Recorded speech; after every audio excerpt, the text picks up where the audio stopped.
नमस्कार, म अप्सरा बिसुङ्के, दक्षिणकाली वडा नम्बर 4। हाम्रो चाहिँ आज नास्पाती प्रडक्ट को वाइन र ब्रान्डी जुस अनि जाम उत्पादन लिएर आइरहेका छौँ। यो चाहिँ हाम्रो लोकल उत्पादन हो, जुन चाहिँ दक्षिणकाली नगरपालिकाको प्रख्यात नास्पातीबाट बनेको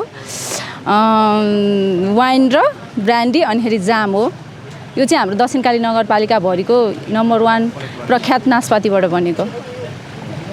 अरू क्लास चाहिँ हुन्छ। नमस्कार, म सुरेश बस्याल, यसै समता कृषि फार्मको सह फाउन्डरको रूपमा रहेको छु र हाम्रो दक्षिणकाली नगरपालिका चाहिँ अब जस्तै इलाममा चिया भने जस्तै, हाम्रो मुक्ताङमा जुन स्याउ भने जस्तै दक्षिणकाली नगरपालिका चाहिँ एउटा नास्पातीको लागि देश विदेशमा प्रख्यात रहेको छ र त्यही देश विदेशमा प्रख्यात नास्पातीको स्वादलाई चाहिँ हामीले एउटा ब्रान्डिङ गरेर त्यसको बाई प्रोडक्ट निकालेर, किनभने दक्षिणकाली नगरपालिकामा चाहिँ एउटा सिजनमा धेरै नास्पातीहरू उत्पादन हुने, त्यहाँ बगान भएको 2टा वडा पनि छ।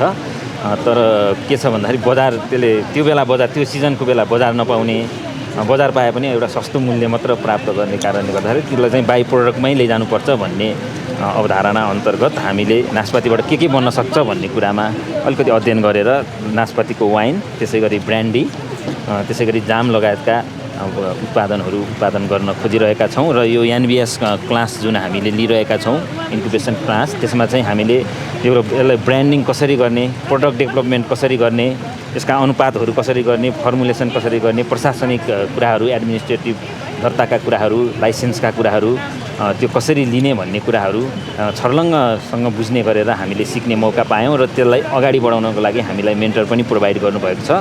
अर्को चाहिँ बजार रिसर्च कसरी गर्ने, बजारीकरण कसरी गर्ने, यो प्रोडक्टलाई बजारसम्म कसरी लैजाने, यसको बजार भ्यालु कति छ र त्यो बजारसम्म पुग्नको लागि के गर्नुपर्छ, स्टेप वाइज प्रक्रियाहरू चाहिँ हामीले यो क्लास अन्तर्गत सिकेर त्यसलाई कार्यान्वयन गर्दैछौँ। त्यसको लागि हामी यस जुन आइइडिआई पनि छ, इसी मोड, केजिएस र वृद्धि भन्ने हामी 4वटा संस्थासँग काम गरिरहेका छौँ। त्यसको लागि धेरै धेरै धन्यवाद ज्ञापन गर्न चाहन्छु। धन्यवाद।